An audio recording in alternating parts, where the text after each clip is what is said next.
This is Launching Your Daughter podcast, and I'm your host, Nicole Burgess, licensed marriage and family therapist. The information shared in this podcast is not a substitute for seeking help from a licensed mental health professional. Now, here is today's episode.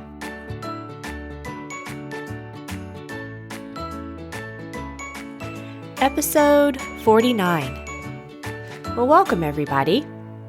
If I sound a little funny today, it's because I'm getting over a cold, and if you can't hear it, that's great. It's just my head that's still kind of stuffy. In today's episode, I want to do something slightly different. I recently attended a conference out in Washington D.C.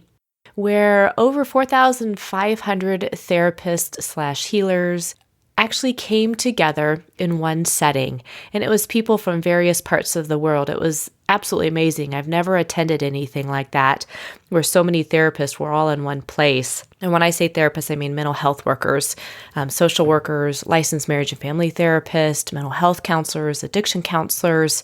It was just an amazing event. Part of what I want to share today, it's a little different than what I usually do because I don't usually share too much about me, I guess. And I wanted to do that today on how this conference impacted me and how it made me really look at the families that I've worked with and maybe some of these things that you all are struggling with, or you're not sure if you should even have these discussions with your daughter. So one of the keynote speakers in this year's conference was Brene Brown. Now, not everybody has heard of her, but she is a researcher on shame and vulnerability. And I've talked about her books in some of the past episodes, along with other guests that I've had on the episode.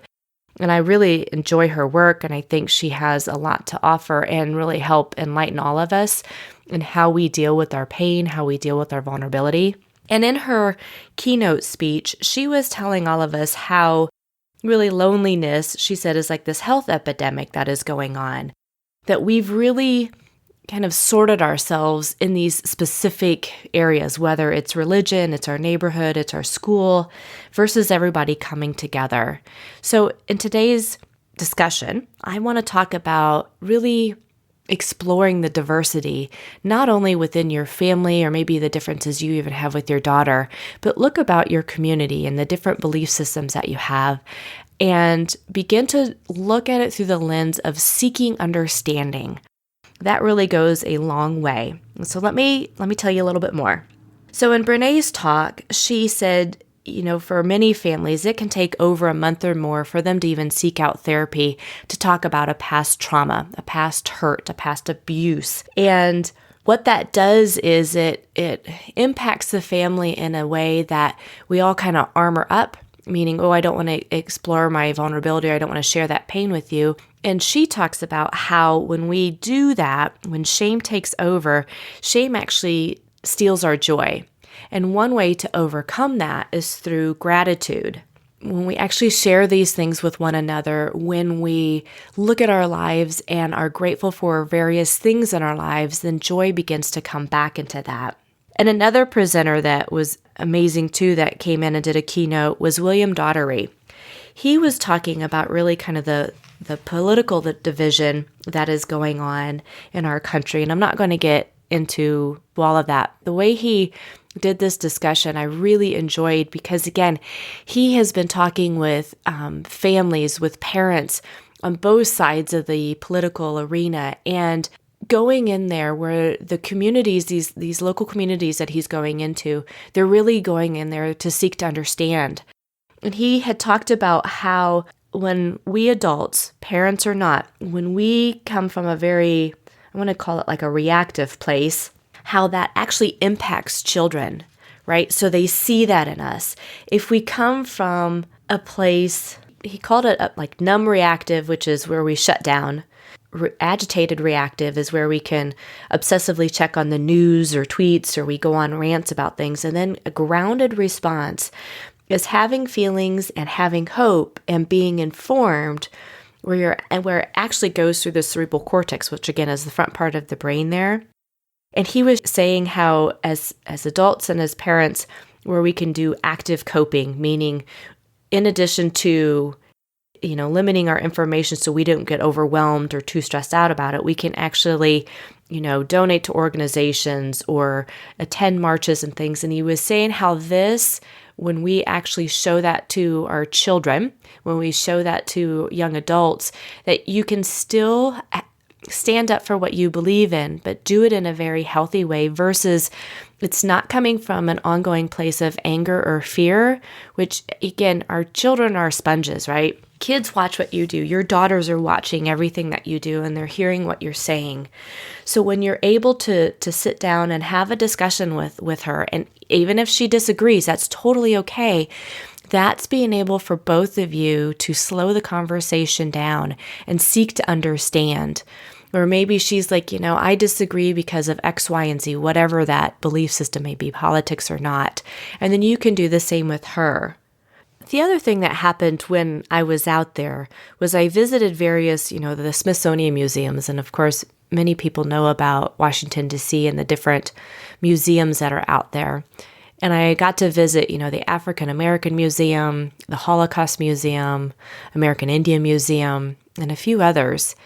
And as I walked through those different museums, I saw all of our past hurts, traumas, our fears, and it struck me also how many women and men and young people stood up for what they believed in, and they also did it in a nonviolent way. Yes, there were things that were absolutely atrocities that happened, that occurred, and I'm not trying to minimize that in any way, shape, or form. But I was looking through the lens of how many brave people there are and were before me and before your daughters, and how when we gain the understanding of one another versus coming from a place of fear, how we can make this world a much more peaceful place.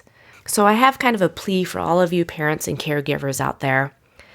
Today, when you have a conversation with your daughter, whether she's that teenager or maybe she's just 2 years old, really look at her and show her how much you love her, not only through your words, but by your actions. When we can slow our conversations down, they begin to have this sense of safety that they can come to you even when they know you don't agree with some of the choices that they're making. If your daughter brings home somebody from a different ethnic belief, a different race, seek to understand versus shame her or judge her. And I get that can be really difficult if you were not raised in that setting. We can change that though. You can change that. You can help empower her and continue to change our world. If she comes home and she's pregnant, and again, I know for many folks, this is like, I can't have her in here, then help get her the resources that she needs. I get that this may be something you never ever would have envisioned, and I'm not saying it's your responsibility. She made a choice.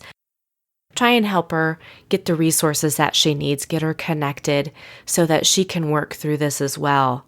If she declares to you that she's gay or bisexual or transgender, again, seek to understand.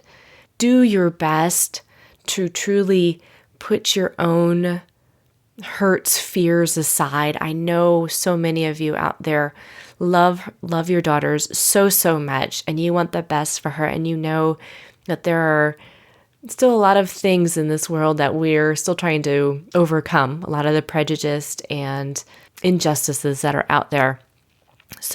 So make your home the place where she can come and disclose those things, and that you can help her navigate her future path and what it is that she needs in her life to stay strong and to continue the courage and bravery that she's showing you. If she comes to you and she talks about she's having thoughts of suicide, that she's feeling really depressed, listen to that. Take heed to that.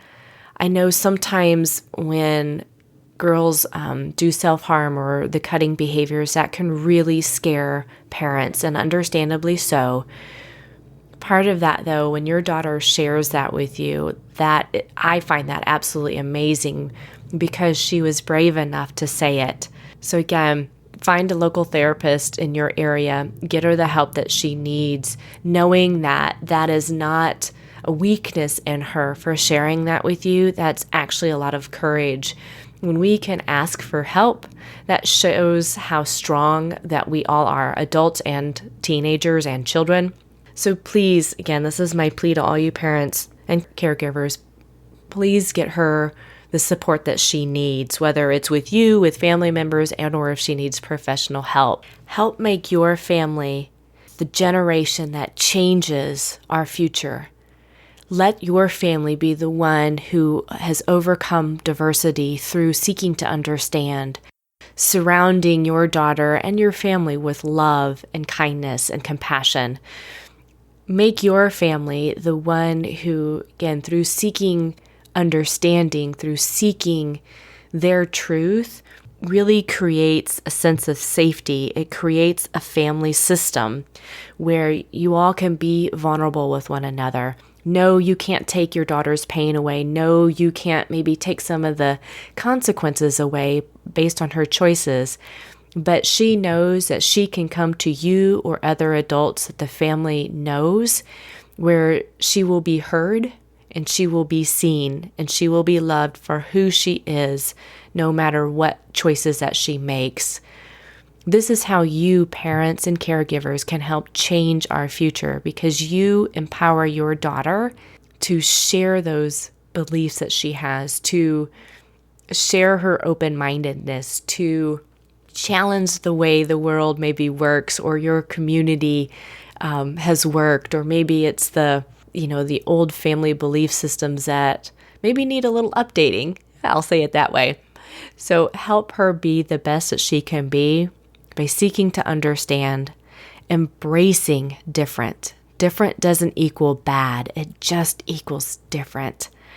And showing her how much that you love her and care about her, because you are role modeling to her, not only are you imperfect, that you are also brave and changing maybe how you have grown up with, you were to be seen but not heard, if you grew up in a home that way, or if you grew up in a home where abuse was the norm and you've stopped it, you've changed it.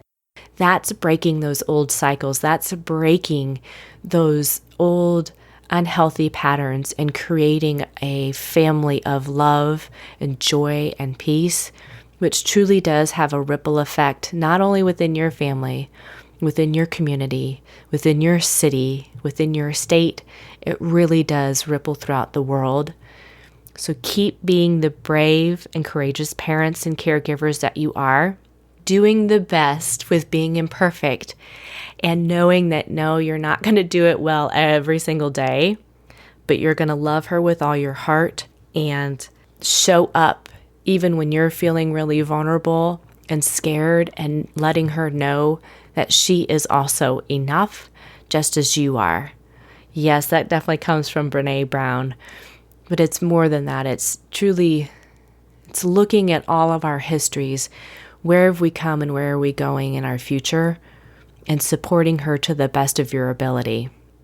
Thank you again for listening, and I hope this podcast today is, again, I know it's a little different, and it's sharing a little more of my recent experience at this conference and going through the museums, but it touched me in a different way, of a more profound impact, because I know these are some of the issues that come through my office door every single week, and they have for the past decade or more that I've been a marriage and family therapist. And I really just want to continue to encourage everybody to keep doing the best that you can and sharing love and peace more than anything. I would encourage you to go out to launchingyourdaughter.com and sign up for my newsletter. I have some ideas about doing a possible webinar coming up maybe in the next month or so. So sign up if you want to be notified about it. And I look forward to seeing you next week. Thanks. Thank you for listening to Launching Your Daughter with Nicole Burgess, licensed marriage and family therapist. For more information or to stay up to date, go to launchingyourdaughter.com. You can sign up for my email list or join my Facebook group. Thank you.